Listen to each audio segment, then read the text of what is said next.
அஸ்ஸலாமு அலைக்கும் வரஹ்மத்துல்லாஹி தஆலா வபரகாத்துஹு அல்ஹம்துலில்லாஹ். தஃப்சீருல் ஜலாலின் கிதாபினுடைய 11வது பாடத்திலே நாம் அமர்ந்திருக்கிறோம். அல்ஹம்துலில்லாஹ்.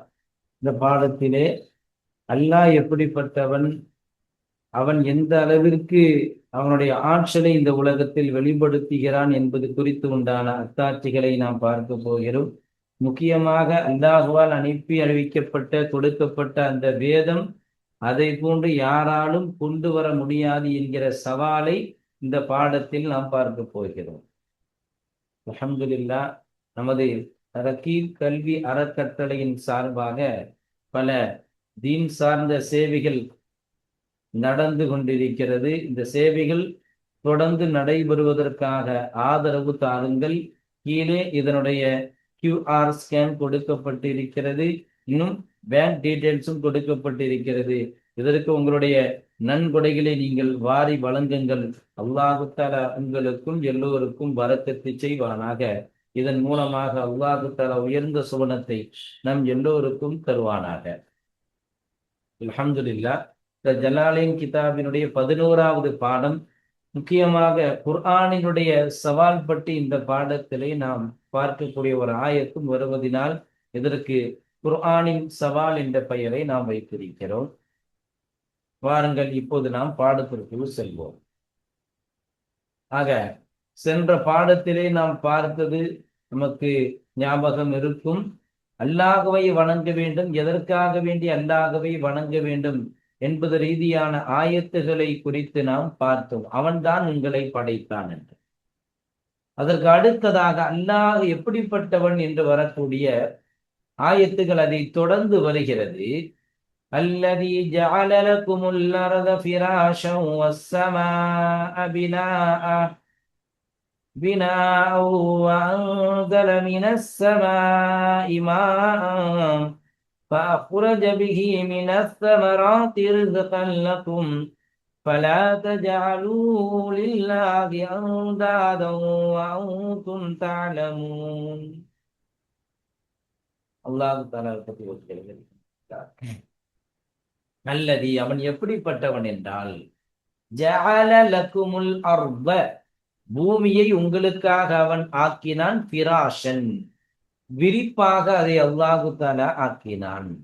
வஸ்ஸமாஅ பினாஅ, வானத்தை அல்லாஹு தஆலா பினாஅன், முகடாக அல்லாஹு தஆலா உங்களுக்கு ஆக்கினான். வஅன்ஸல மினஸ் ஸமாஇ மாஅன், வானத்திலிருந்து அல்லாஹு தஆலா தண்ணீரை இறக்கினான். ஃபஅஹ்ரஜ பிஹி, அந்த தண்ணீரை கொண்டு வெளியாக்கினான். மினஸ் ஸமராத்தி, பழங்களிலிருந்து வெளியாக்கினான். ரிஸ்கன் லக்கும், உங்களுக்கு ரிஸ்காக பல சமராத்துகளை, பல பழங்களை, காய்கறிகளை அல்லாஹு தஆலா வெளியாக்கினான். எனவே அல்லாஹு தஆலா இவ்வளவு விஷயங்களை செய்யறான்ல, பூமியை இப்படி ஆக்கினா, வானத்தை இப்படி ஆக்கினா, அதுல இருந்து தண்ணீரை இறக்குறான். தண்ணீரின் மூலமாக பலவிதமான அல்லாஹு தஆலா பலன்களை செய்கிறான். எனவே ஃபலா தஜஅலூ லில்லாஹி அந்தாதா, அல்லாஹு தஆலாவிற்கு நீங்கள் இணையை நீங்கள் ஆக்க வேண்டாம். வஅன்தும் தஅலமூன, அவனுமோ இதை படைத்திருப்பதை நீங்கள் அறிந்திருக்கும் நிலையில். அல்லாஹ் தான் இதை படைச்சா அப்படின்னு நம்ம ஓரளவுல மனதால ஏத்துக்கிறோம். அப்படி இருக்கக்கூடிய நிலையில நாம அல்லாஹுவிற்கு எந்த ஒரு இணையும் வைக்க வேண்டாம் என்று வரக்கூடிய இந்த ஆயத்து. அல்ஹம்துலில்லாஹ். இப்போது வாருங்கள், நாம் தஃப்சீரோடு சேர்த்து நாம் பார்ப்போம். அல்லதி, அவன் எப்படிப்பட்டவன் என்றால், ஜஅல அப்படின்னா இங்க அன்னர்த்தம், خلق لكم الأرض فراشا, அல்லாஹு தஆலா பூமியை உங்களுக்கு அல்லாஹு தஆலா விரிப்பாக அல்லாஹு தஆலா ஆக்கினான். பிசா ஃபிராஷ் அப்படின்னு சொல்லி நினைச்சாங்க சொல்றாங்க. இன்னொரு இடத்துல பூமி பற்றி நிறைய இடங்கள்ல அல்லாஹு தஆலா வானத்தை எப்படி படைச்சிருக்கான், பூமியை எப்படி படைச்சிருக்கான்னு நிறைய ஆயத்துகள்ல அல்லாஹு தஆலா இதை பத்தி சொல்லித்தரான். இன்னொரு இடத்துல வருது, அல்லாஹுல்லதீ ஜஅல லக்குமுல் அர்த கராரன் வஸ்ஸமாஅ பினாஅ அப்படின்னு அல்லாஹு தஆலா இன்னொரு இடத்துல வருது. வானத்தை பத்தி இன்னொரு இடத்துல வருது, வஜஅல்னா ஸமாஅ ஸக்ஃபம் மஹ்ஃபூதா, பாதுகாக்கப்படக்கூடிய முகடாக அல்லாஹு தஆலா வானத்தை உங்களுக்கு ஆக்கினான் அப்படின்னு இன்னொரு இடத்துலயும் வருது. அல்லாஹு தாலாவினுடைய மிகப்பெரிய அத்தாட்சி என்னன்னா இந்த ரெண்டு மிகப்பெரிய அத்தாட்சி. வானத்தையும் பூமியையும் படைத்தது மிகப்பெரிய அத்தாட்சி. அல்லாஹு தஆலா பூமியை ஃபிராஷாக படைத்தான். ஃபிராஷ் என்பது ஹாலாகும் விசாதம், விரிப்பாக. யுஃப்தரஷு, பிரிக்கப்படுமே, அப்படிப்பட்ட ஒரு விரிப்பாக. லா காயத்த ஃபி ஸலாபத்தி அவில் லுயூனதி, சலாபத்திலேயும் காயத்து கிடையாது, லுயூனத்திலேயும் காயத்து கிடையாது. அப்படின்னா லா காயத்த, ரொம்ப வரம்பை மீறக்கூடியதாக அல்ல. சலாபத்தி, கடினத்தன்மையிலே. சலாபத் அப்படின்னு கடினத்தன்மை. அவில் லுயூனத்தி, அல்லது மிருதுத்தன்மையிலேயும் காயத்து, வரம்பை மீறக்கூடியதாக அல்ல. பூமியை நம்ம பார்த்தா தெரியும், அது ரொம்ப கடினமானதும் கிடையாது, ரொம்ப மிருதுவானதும் கிடையாது. இந்த ரெண்டு இருந்தாலும் மனிதர்கள் வாழ முடியாது. ரொம்ப கடினமா இருக்குது. பூமியில நம்ம ஏதாவது ஓட்ட போட முடியுமா? ஏதாவது துவாரம் இட முடியுமா? யாராவது வீடு கட்ட முடியுமா? தண்ணீருக்காக வேண்டி பைப்பு போட முடியுமா? நிறைய வேலைகள் பூமி கீழே ஓடிட்டு இருக்குல்ல. நிறைய பாதாள சாக்கடை பணி ஓடுது, அதற்காக பூமியை துளையிட்டு இருக்காங்க. கரண்ட் வேலை, அந்த இது இந்த இது, நல்ல தண்ணி பம்பு, உப்பு தண்ணி பம்பு, இப்படி நிறைய வேலைகள் பூமியில் துளையிடுவதன் மூலமாகத்தானே நடந்திருக்குது. ஆக பூமி மட்டும் சலாபத்தினுடைய கெட்டித்தன்மையினுடைய உச்சகட்டத்தில் ஆகியிருந்தால் இதை செய்திருக்க முடியாது. ஆக பூமி அப்படிப்பட்டதல்ல. யூனத், அல்லது ரொம்ப மிருதுத்தன்மையும் கிடையாது. காலு வச்சா உள்ள போற மாதிரியா பூமி இருக்குது? காலை வச்ச உடனே உள்ள போற மாதிரி இருந்தா யாருமே வாழ முடியாது, யாருமே வீடு கட்டவும் முடியாது. ஆக மொத்தத்துல ரொம்ப கடினத்தன்மையோடு இருந்தாலும் வாழ முடியாது, ரொம்ப மிருதுவான தன்மையோடு இருந்தாலும் யாரும் இந்த பூமியில வாழ முடியாது. அப்படிப்பட்ட இரண்டுக்கும் மத்தியில, ரொம்ப சலாபத்தும் அல்லாத, ரொம்ப லுயூனத்தும் அல்லாத, ரொம்ப கெட்டித்தன்மையும் அல்லாத, ரொம்ப மிருதுத்தன்மையும் அல்லாம நடுத்தரமாக அல்லாஹு தஆலா என்ன செய்திருக்க அந்த பூமியை வச்சது. அது மிகப்பெரிய ஒரு ஆச்சரியமா நமக்கு தெரியுது. இப்படி சலாபத்தினுடைய அந்த உச்சகட்டத்திலேயோ மிருதுத்தன்மையினுடைய உச்சகட்டத்திலேயோ ஆகியிருந்தால் பல யும்கினுல் இஸ்திக்ராரு அலைஹா, அந்த பூமியின் மீது தங்கி நிற்பது சாத்தியமாகாது, மனிதர்கள் வசிப்பதாகிறது சாத்தியப்படாமல் ஆகியிருக்கும்.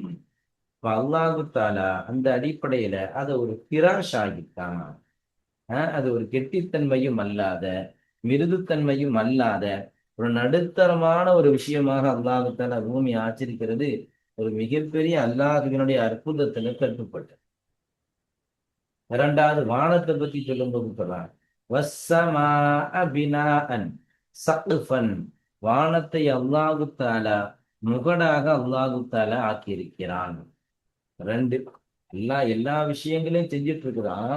நம்ம பார்த்து ஆச்சரியப்படக்கூடிய விஷயம் அப்படின்னா பூமியை படைத்திருப்பது, வானத்தை படைத்திருக்கிறது. அது மட்டும் கிடையாது, அன்ஸல மினஸ் ஸமாஇ மாஅன், வானத்திலிருந்து அல்லாஹு தஆலா தண்ணீரை இறக்குகிறான். மழை பெய்யறது எவ்வளவு பெரிய அத்தாட்சிங்க! யாராலும் நம்ம உண்டாக்க முடியுமா? இருக்கக்கூடிய மேகத்தை தான் நம்மளால தள்ளி கொண்டு வந்து ஒரு அறிவியல் ஆராய்ச்சியாளர்களை செய்ய முடியுமே தவிர, தண்ணியை உண்டாக்கக்கூடிய ஆற்றல் யார்கிட்ட இருக்குது? இந்த அல்லாட்ட தான் அதனுடைய குதிரத்து முழுக்க முழுக்க இருக்கிறது.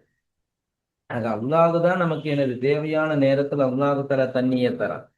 ஹாஷியத்து சாவில இதை பத்தி சொல்றாங்க, தண்ணீர்னா என்னது? ஹுவ மினல் ஜன்னா, அது அசல்ல சுவனத்துல இருக்கக்கூடியது தண்ணீர். பயன்சிலு பி மிக்தாரின் அல ஸஹாபி, தேவையான அளவு மேகத்தின் மீது அது இறங்கும். வகுவக்கல் கிர்பால், அது மேகமாகிறது ஒரு சல்லடையை போல இருக்கும். சும்ம யுசாகு ஹைஷு ஸா அல்லாஹு அலா முக்தார் அகலி சுன்னதி வல் ஜமாஅ, அகலு சுன்னத்து வல் ஜமாஅத்தினுடைய அந்த தேர்ந்தெடுக்கப்பட்ட கருத்தாகிறது. அல்லாஹு தஆலா அங்கிருந்து அல்லாஹ் நாடிய இடத்திலே அந்த மேகங்களை அல்லாஹ் ஓட்டுகிறான். ஆக சுவனத்திலிருந்து வரக்கூடியதுதான் இந்த தண்ணீர் அப்படிங்கிற விஷயத்த என்ன செய்யறாங்க, சொல்லித்தராங்க. முஅத்தஸிலாக்காரங்க என்ன சொல்றாங்க அப்படின்னா, அன்ன ஸஹாப லஹு ஹராத்தீம், இவங்க தண்ணீர் எப்படி உண்டாகுதுன்னு, ஒரு மேகம் மழை எப்படி உண்டாகுதுன்னு நமக்கு சொல்றாங்க. மேகத்திற்கு ஹராத்தீம், தும்புக்கை மாதிரி ஒரு சில தும்பிக்கை உண்டு, யானைக்கு இருக்கிற மாதிரி. அந்த தும்பிக்கையை கொண்டு வயன்சிலு அது இறங்கி மினல் பஹரில் மாலிஹி பி மிக்தாரி, கடலிலே தனக்கு தேவையான அளவு தண்ணீரை உரிந்து கொள்கிறது. அந்த மேகம் உரிந்து கொள்கிறதா. உயர்த்தஃபிஉ ஃபில் ஜவ்வி, ஆகாயத்திலே அது உயர்த்தி விடுகிறது. அதுக்கு அடுத்து தேவையான நேரத்துல மேகத்திலிருந்து வருதுன்னு சொல்றாங்க. இப்ப தன்சிஃபுஹு ரியாஹு, எனவே காற்றாகிறது அதை அடித்து கொண்டு வருகிறது. இதன் மூலமாக அல்லாஹ் தஆலா அதை தனக்கு தேவையான இடத்துக்கு கொண்டு போறான்னு சொல்றாங்க. இது முஅத்தசிலாக்காரர்கள் சொல்லக்கூடியது. ஆக நம்மளுடைய இது என்ன அப்படின்னா, சுவனத்திலிருந்து அல்லாஹ் மேகத்திற்கு தண்ணீரை தருகிறான். அதன் மூலமாக பூமியிலே பல இடங்களுக்கு அல்லாஹ் தஆலா பரவச் செய்கிறான்னு சொல்றாங்க. இதான் நம்மளுடைய கொள்கை. வன்சல மினஸ் ஸமாஇ மாஅன், அல்லாஹ் தஆலா விண்ணிலிருந்து தண்ணீரை இறக்குகிறான். தண்ணீருங்கிறது ஒரு பெரிய அத்தாட்சி. தண்ணீர் இல்லாமல் இருக்கக்கூடிய எத்தனையோ நாடுகள் இருக்கிறது. தண்ணீர் மிகப்பெரிய மனிதர்களுக்கு தேவை. தண்ணீர் இல்லை அப்படின்னா உலகம் அழிந்து விடும்னு சொல்லலாம். ஏன்? இப்ப அகரஜபிகி, அந்த தண்ணீரை கொண்டுதான் வெளியாக்குகிறான். மின் அன்வாஇ சமராத்தி, சமராத்துகளினுடைய பழங்களிலிருந்தும் வகைகளிலிருந்தும், சமராத்தனா பழங்களினுடைய வகைகளிலிருந்தும் அல்லாஹு தஆலா அந்த தண்ணீரை கொண்டு வெளியாக்குகிறான். ரிஸ்கல்லக்கும், உங்களுக்கு ரிசுக்காக வெளியாக்குகிறான். தண்ணீர் மட்டும் இல்லை அப்படின்னா அந்த உலகம் ஆகிறது மௌத்தாக ஆகிறது. தண்ணீரின் மூலமாகத்தான் நம்ம சாப்பிடக்கூடிய அந்த அரிசி ஹயாத்தா இருக்கு, நம்ம சாப்பிடக்கூடிய அந்த ரொட்டி ஹயாத்தா இருக்கு. நமக்கு வரக்கூடிய காய்கறிகள் தண்ணீரின் மூலமாகவே அது செடியாக உருவாகிறது. நமக்கு வரக்கூடிய பல வகைகள் தண்ணீரின் மூலமாகவே அது பழங்களாக உருவெடுக்கிறது. தண்ணீரின் மூலமாகவே நாம் சாப்பிடக்கூடிய கறிகள், மாடு அதை எதை சாப்பிட்டு வளருது? அது அந்த தண்ணீரின் மூலமாக விளையக்கூடிய அந்த புற்பூண்டுகளை சாப்பிட்டு தானே மாடு வாழுது. நம்ம இறைச்சி சாப்பிட்றோம், ஆட்டுக்கறி சாப்பிட்றோம். அந்த ஆடு எப்படி வாழுது? தண்ணீரின் மூலமாக விளையக்கூடிய அந்த செடி கொடிகளை சாப்பிட்டு தானே வாழுது. ஆக எந்த ஒரு விஷயத்தை எடுத்துக்கொண்டாலும் அதனுடைய அடிப்படை நிச்சயமாக தண்ணீராகத்தான் இருக்கும். தண்ணீர் இல்லாமல் யாரும் இந்த உலகத்தில் வாழ முடியாது. அதான் சொல்றாங்க, நன்வாய் சமராத் ரிஸ்கல்லக்கும். சமராத் அப்படிங்கிறதுக்கு விளக்கம் என்ன சொல்றாங்க? அல் மக்கூலாத் சொல்றாங்க. சாப்பிடப்படக்கூடிய வகைகளிலிருந்தும் அந்த தண்ணீரை கொண்டு வெளியாக்கினான். ரிஸ்கல்லக்கும், உங்களுக்கு அல்லாஹு தஆலா ரிஸ்காக அதை வெளியாக்கினான். தாக்குலூன, நீங்கள் சாப்பிடுவீர்கள். வத்தஅலிஃபூன பிஹி தவாபக்கும், வத்தஅலிஃபூன பிஹி, அதை கொண்டு நீங்கள் உணவாக கொடுப்பீர்கள். தவாபகும், அவர்களினுடைய கால்நடைகளுக்கு அதை கொண்டு நீங்கள் உணவாக நீங்கள் எடுத்துக்கொள்வீர்களே. அப்ப நீங்களும் சாப்பிடுவீங்க, அப்போ கால்நடைகளுக்கு நீங்க என்ன செய்வீங்க? அந்த ரிசுக்கு கொடுப்பீங்க. ஆக நீங்க வாழ்றதுக்கும் சரிதான், கால்நடைகள் வாழ்றதுக்கும் சரிதான். தண்ணீர் தேவை. தண்ணீர் இல்லாமல் மனிதனும் அல்ல, மாடும் அல்ல, யாரும் இந்த உலகத்தில் வாழவே முடியாது என்கிற விஷயத்தை இமாம்கள் பதிவு செய்து காட்டுகிறார்கள். எனவே அல்லாஹ்தான் பூமியை படைத்தான், வானத்தை படைத்தான், வானத்திலிருந்து தண்ணீரையும் இறக்கினான். எனவே ஃபலா தஜஅலு லில்லாஹி அந்தாதா, அல்லாஹ்விற்கு நீங்கள் அந்தாதன் ஷுரகாஅ ஃபில் இபாதத்தி, வணக்க வழிபாட்டிலே இணையை நீங்கள் ஆக்க வேண்டாம். ஈயாக்க நஅ்புது, இறைவா ஒன்றையே நாங்கள் வணங்குகிறோம். அங்க நம்ம என்ன செய்யறோம் சொல்றோம்ல, வேற யாரையும் நம்ம வணங்க மாட்டோம் அப்படின்னு நம்ம சொல்றோம்ல. அந்த அடிப்படையில இறைவா உன்னையே நாங்கள் வணங்குகிறோம். எனவே அந்த அடிப்படையில அல்லாஹ்விற்கு வணக்க வழிபாட்டுல யாரையும் நீங்க கூட்டாக ஆக்க வேண்டாம். வஅன்தும் தஅலமூன, நீங்களும் அறிந்திருக்கக்கூடிய நிலையில். அப்படிங்கிறது ஜும்லா ஹாலிய. என்ன அறிந்திருக்கக்கூடிய நிலையில்? அன்னகுல் ஹாலிக், அல்லாஹ் ஹாலிக், இது எல்லாவற்றையும் படைத்தான். வலா தஹ்லுகூன, நீங்கள் எதையும் படைக்கவில்லை அப்படிங்கிற விஷயத்த நீங்க தெரிஞ்சிருக்கக்கூடிய நிலையில நீங்கள் அல்லாஹ்விற்கு இணைக்க வேண்டாம். எப்படி? அப்ப அல்லாஹ்தான் ஹாலிக்னு ஒத்துக்கிட்டாங்களா? ஆமா. குர்ஆன்ல ஒரு சில வசனங்கள் வருது. அம்மன கலக்கசமாவாத்தி வல்லாத, வானத்தையும் பூமியையும் படைத்தது யார் அப்படின்னு காபிர்கள்ட்ட கேட்கப்பட்டாலும் யகூலுன்னல்லாஹ், அல்லாஹ்னு ஒத்துக்கிறாங்க. அம்மன கலக்கசமாவாத்தி வல்லாத, வானத்தையும் பூமியையும் படைத்தது யார்? யகூலுன்னல்லாஹ், நிச்சயமாக அல்லாஹ் தாக்கீது போட்டு சொல்றான். யகூலுன்னல்லாஹ், நிச்சயமாக அவர்கள் சொல்கிறார்கள் அல்லாஹ், அல்லாஹ் தான் வானத்தையும் படைத்தான், பூமியையும் படைத்தான் என்று அவர்கள் அதை ஒத்துக்கொள்கிறார்கள், சொல்கிறார்கள். அப்ப அல்லாஹ் தான் சாலிக்குன்னு தெரியுது, நம்மளால அந்த வானத்தையும் பூமியையும் படைக்க முடியாதுன்னு தெரியுது இல்ல. அப்படிப்பட்ட அல்லாஹ்க்கு நீங்க ஏன் ஷிர்க் வைக்கிறீங்க? வானத்தையே படைச்ச அல்லாஹ், பூமியே படைத்த அல்லாஹ், அவனுக்கு நம்மளை படைக்கிறது ஒரு சாதாரண விஷயம். மற்ற விஷயங்களையும் படைக்கிறது அவன்தான் நீங்க ஏத்துக்கீங்க. ஏன்னா இந்த உலகத்துல மிகப்பெரிய வானத்து பூமி, இது ரெண்டும் மிகப்பெரியது. யாராலையும் இந்த வானத்தை கூட தொட்டு முடிக்க முடியல, அதனுடைய நீளத்தையும் அகலத்தையும் சொல்லி முடிக்க இயலாது. அப்படிப்பட்ட வானத்தை படைத்தவன் நம்மளை படைக்கிறது ஒரு சாதாரண விஷயம் தான். அதை புரிஞ்சுக்கங்க. எனவே ஷிர்க் வைக்காதீங்க. உங்களை வேற யாரையும் படைக்கல, உங்களுக்கு வேற யாரும் உதவி செய்யல. எனவே அல்லாஹ்வுக்கு ஷிர்க் வைக்காதீங்க, அல்லாஹ்வை வணங்குங்க. எனவே வலா யகூனு இலாகன், இலாகாக ஆக முடியாது. இல்லாமை யஹ்லுகு, யார் படைத்தானோ, இவர்களை எல்லாம் படைத்தானோ அவனை தவிர யாரும் இலாகாக முடியாது, கடவுளாக முடியாது அப்படின்னு நிச்சயமாக சொல்லலாம். அப்ப இந்த ஆயத்தினுடைய சுருக்கம் என்ன? அல்லாதான் வானம் பூமியா படைச்சா, தண்ணீரை இறக்கினா. இந்த உலகத்தினுடைய மிகப்பெரிய 3 அத்தாட்சிகளை பத்தி இந்த வசனத்துல சொல்லப்பட்டிருக்கிறது. அல்லாஹ் பூமியை படைச்சா, மிகப்பெரியது தண்ணி. அல்லாஹ்வுத்தாலா வானத்தை படைச்சா, மிகப்பெரியது வானம். அது மட்டும் கிடையாது, வானத்திலிருந்து தண்ணீரை இறக்குகிறான். தண்ணீர்னாலதான் இந்த உலகமே ஓடிக்கொண்டிருக்கிறது. தண்ணீர் இல்லை என்று சொன்னால் இந்த உலகமே மூத்தாகிவிடும், எல்லோரும் இறந்து விடுவார்கள். எந்த ஒரு உணவும் தண்ணீர் இல்லாமல் உண்டாக்கப்படாது. இதுல தண்ணீரை தரக்கூடியதா இல்லாதா? யாராலையும் தண்ணீரை தர முடியாதா? அதே அல்லாஹ்வுக்கு சிரிக்க வைக்க வேண்டாம், அல்லாஹ்வுக்கு இணைய வைக்காதீர்கள், அல்லாஹ்வினுடைய ரசூலை ஏற்றுக்கொள்ளுங்கள், இந்த ரசூலுக்கு கொடுக்கப்பட்ட குர்ஆனை ஏற்றுக்கொள்ளுங்கள் அப்படிங்கிற சட்டத்தை சொல்லிடுறோம்.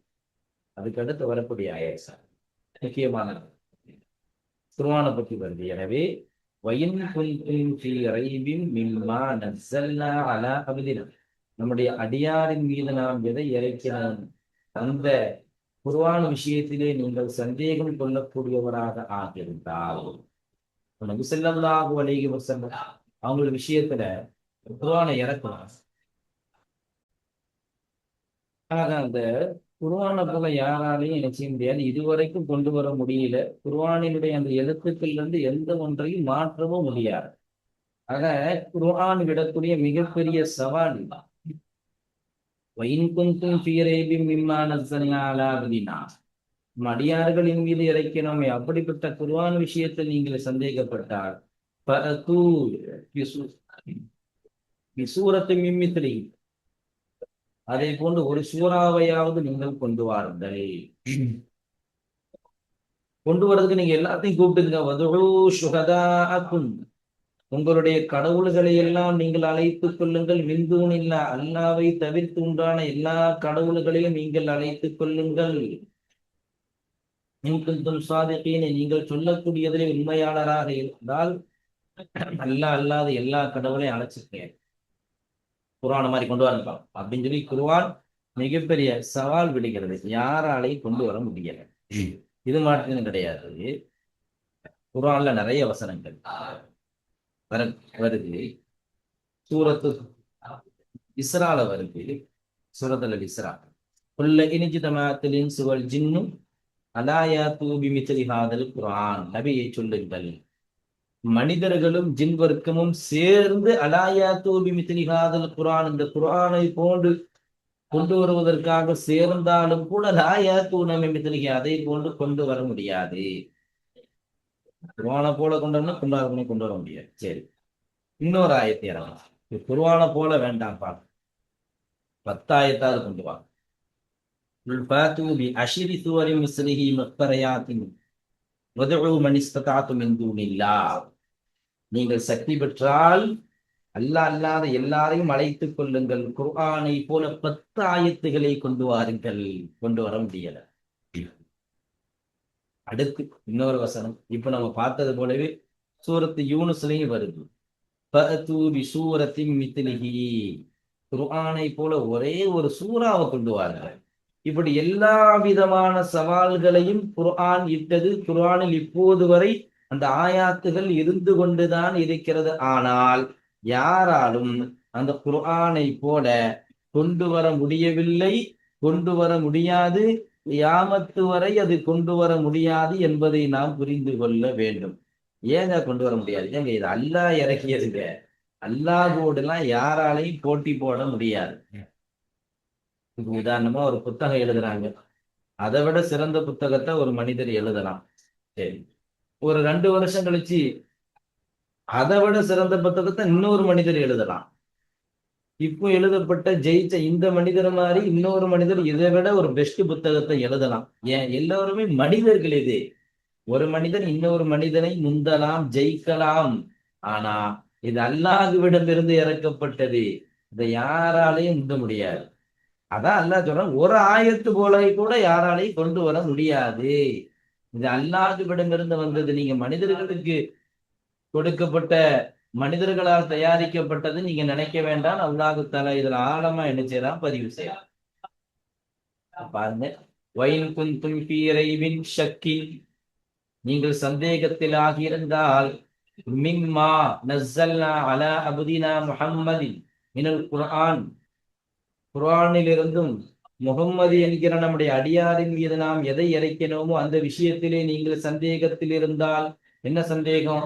அன்னஹு மின் இந்தில்லாஹ், இது அல்லாஹ்விடம் இருந்துதான் இறக்கப்பட்டது என்கிற சந்தேகத்தில் நீங்கள் ஆகியிருந்தால், ஃபது, நீங்கள் கொண்டு வாருங்கள், யூசூரத்தில் மின் மித்லிஹி ஐ முனஸ்ஸலி, இறக்கப்பட்ட அந்த குர்ஆனை போல ஒரு சூறாவையாவது நீங்கள் கொண்டு வாருங்கள்.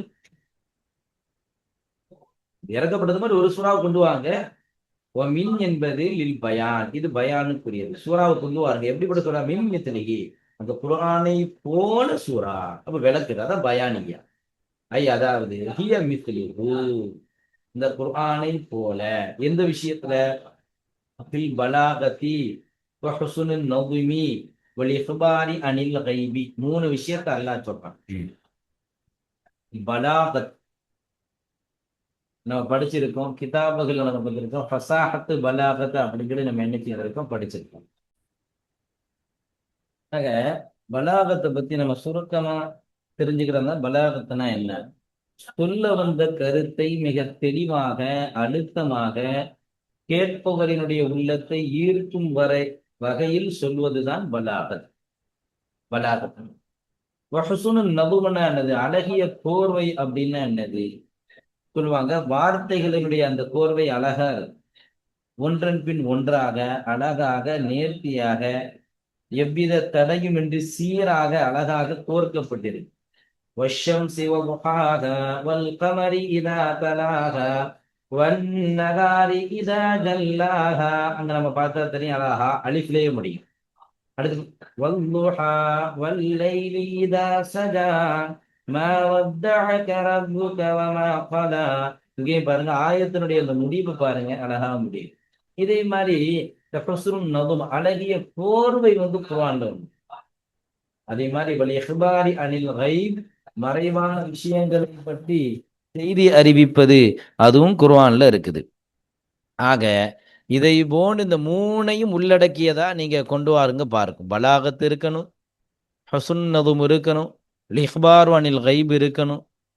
இந்த விஷயங்களை எல்லாம் சேர்த்து நீங்கள் கொண்டு வாருங்கள் அப்படின்னு நினைவு விடுது.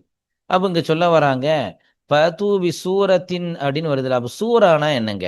இப்போ சூரா அப்படின்னா கித்தாத்துன், அது ஒரு பகுதி, அது ஒரு துண்டு குர்ஆனினுடைய. லகா அவ்வளுன் வ ஆஹிருன், அதற்கு ஆரம்பம் என்றும் ஒன்று இருக்கும், அதற்கு இறுதி என்று ஒன்று இருக்கும். அகல்லுகா, எனவே அந்த சூராவினுடைய குறைந்தபட்ச அளவாகிறது சலாசு ஆயாத்தின், 3 ஆயத்துகள்.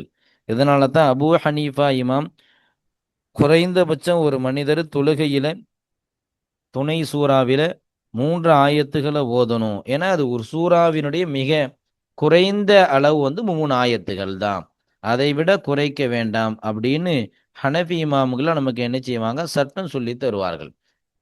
அங்க ஒரே ஒரு சூறா, ஒரு 3 ஆயத்தை கொண்டு வாங்க நீங்க. ஒதுஉ சுகதாக்கும் மாலிகத்துக்கும் உள்ளதி தாபுதூனகா, உங்களுடைய கடவுள்களை எல்லாம் நீங்கள் அழைத்துக் கொள்ளுங்கள். அல்லதி தாபுதூனகா, அவர்களை நீங்கள் வணங்குவீர்களே, வழிபட்டீர்களே, அப்படிப்பட்ட உங்கள் ஆலிகத்துக்களை எல்லாம் நீங்கள் அழைத்துக் கொள்ளுங்கள். மிந்தூன் இல்ல, அல்லாஹ்வை தவிர்த்து. கைரிகி அல்லாஹ் அல்லாத, அல்லாவையும் வணங்கினானும் அல்லாஹ் அல்லாதாலேயே வணங்கினானும். 360 சிலை வச்சிருந்தாங்கல்ல, லாத்து உஸ்ஸாங்கிறதும் அதுல சிலையில கட்டுப்பட்டது, கடவுள்கள்ல கட்டுப்பட்டது. அல்லாஹ்வையும் வணங்கினானோ, ஆனா ஷிருக்கோடி வணங்கினானோ.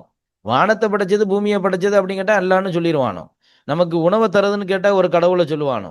குழந்தைய தரது யாருன்னு கேட்டா ஒரு கடவுளை சொல்லுவானோ. நமக்கு ரிசுக்க தரது யாருன்னு கேட்டா ஒரு கடவுளை சொல்லுவானோ. நமக்கு கல்வியை தரது யாருன்னு கேட்டா ஒரு கடவுளை சொல்லுவானோ. நமக்கு ஆரோக்கியம் தரது யாருன்னு கேட்டா ஒரு கடவுளை சொல்லுவானோ. இப்படி பலதரப்பட்ட கடவுள்கள் இருந்து இதுதான பிரச்சனை. ரசூலுல்லாஹ் அல்லாஹ் கடவுள்னு சொல்வதற்காக வேண்டி வரல. அல்லாஹ் மாத்திரமே இலாக், அல்லாஹ் மாத்திரமே கடவுள்னு சொல்றதுக்கு தான் வந்தாங்க. அல்லாஹ்வும் ஒரு கடவுள்னு சொல்றதுக்கு ரசூலுல்லாஹ் வரல. ஆக அல்லாஹ் கடவுள்னு ஏத்திருந்தாங்க, அல்லாஹ் மாத்திரமே கடவுள்ங்கிறது தான் அவனை ஏத்துக்கல. அப்ப அதைத்தான் சொல்றாங்க, உங்கள் கடவுள்களை நீங்க அழைச்சிக்கங்க, ஆனா அல்லாஹ்வை கூப்பிடாதீங்க. எனக்கு உங்களுக்கு உதவி செய்வதற்காக நீங்கள் உங்கள் கடவுள்களை எல்லாம் நீங்கள் அழைத்துக் கொள்ளுங்கள். இன்குந்தும் சாதிகீன, நீங்கள் உண்மையாளராக ஆகியிருந்தால். என்ன உண்மையாளராக ஆகியிருந்தா? ஃபி அன்ன முஹம்மதன், முஹம்மது நபி அவர்கள் நிச்சயமாக காலகு எதை சொன்னாரோ அந்த குர்ஆன் மின் இந்தி நப்சிஹா தன்னுடைய புறத்திலிருந்து தான் சொன்னார் என்கிற விஷயத்தில் நீங்கள் உண்மையாளராக இருந்தால். அப்படிதான் நீங்க சொன்னீங்க.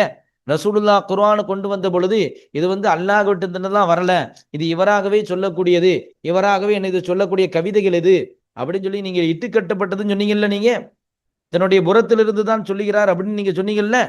அந்த விஷயத்தில் நீங்கள் உண்மையாளராக ஆகியிருந்தால் நீங்க என்ன செய்யுங்க, நீங்க இதே மாதிரி கொண்டு வாங்க. அப்ப முஹம்மதால ஒரு குர்ஆனை கொண்டு வர முடியுது அப்படின்னா உங்களாலையும் ஒரு குர்ஆனை கொண்டு வரலாமே. அவரை விட நீங்க அழகாக அரபி பேசக்கூடியவர்கள், இலக்கியம் பேசக்கூடியவர்கள், எத்தனையோ வல்லமை படைத்தவர்கள். அவரால கொண்டு வர முடியும் அப்படின்னா உங்களாலையும் கொண்டு வர முடியும். எனவே நீங்க கொண்டு வாருங்க அப்படின்னு அல்லாஹ் என்ன செய்யலாம் சொல்லலாம். அப்படி நீங்க சொல்லக்கூடியது உண்மையாளராக இருந்தால் ஃபஃபஅலு தாலிக, அந்த விஷயத்தை நீங்கள் செய்து காட்டுங்கள்.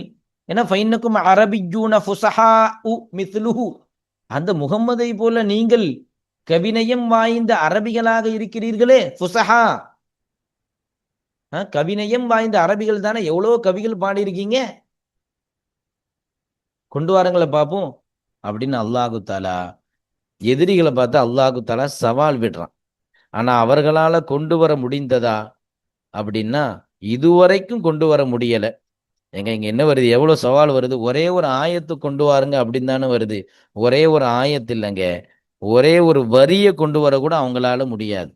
ஒரே ஒரு வரி அல்ல, ஒரே ஒரு வார்த்தை கூட அவங்களால கொண்டு வர முடியாது. ஒரே ஒரு வார்த்தை அல்ல, ஒரே ஒரு எழுத்தை கூட அவர்களால கொண்டு வர முடியாது. எழுத்தின் மீதுள்ள அந்த ஹரக்கத்தை கூட, எழுத்தின் மீதுள்ள அந்த நுகுத்தா, அந்த புள்ளியையும் கூட காஃபிர்களால் ஒருபோதும் கொண்டு வர முடியாது. அப்படிங்கிறத நம்ம என்ன செய்துக்கணும், தெரிஞ்சுக்கணும். எனவே அல்லாஹு தாலா அதுக்கு அடுத்த வசனத்துல என்ன செய்யறான், அதுக்கு அடுத்து பதிவு செய்யறான். வலம்மா அஜசுவன் தாலிக்க, அதை விட்டு அவர்கள் இயலாமையில் ஆன பொழுது காலத்தால அல்லாஹு தாலா சொல்கிறான் அப்படின்னு அல்லாஹு தாலா அதுக்கு அடுத்த வசனத்திலையும் அவங்கள பத்தி தான் பேசுறான். அல்ஹம்துலில்லாஹ். அப்ப இந்த 2 வசனங்களை நம்ம என்ன தெரிஞ்சுக்கிட்டோம், அல்லாஹு தாலா தான் எல்லாவற்றையும் படைத்தான், எனவே அல்லாஹ்வை வணங்குங்கள். அடுத்த வசனத்துல எனவே அல்லாஹ் இறக்கி அந்த குர்ஆனை ஈமான் கொள்ளுங்கள். ஈமான் கொள்ளவில்லை என்று சொன்னால் குர்ஆனை போல நீங்க கொண்டு வாருங்கள், ரசூலுல்லாஹ் கொண்டு வந்தாங்கன்னு சொன்னீங்கன்னா உங்களாலையும் கொண்டு வர முடியும், அது கொண்டு வாருங்க அப்படின்னு அல்லாஹு தாலா சவால் விடுகிறான். யாராலையும் அது போன்று கொண்டு வர முடியவில்லை. அல்லாஹு தாலா அந்த ஈமான், அந்த குர்ஆனை கொண்டு முழுமையாக ஈமான் கொள்ளக்கூடிய, அமல் செய்யக்கூடிய பாக்கியத்தை அல்லாஹு தாலா நம் எல்லோருக்கும் தருவானாக. இன்ஷா அல்லாஹ் அடுத்த பாடங்களிலே அடுத்து வரக்கூடிய ஆயத்துக்களை பார்ப்போம். அஸ்ஸலாமு அலைக்கும் வரஹ்மத்துல்லாஹி தஆலா வபரகாத்துஹு.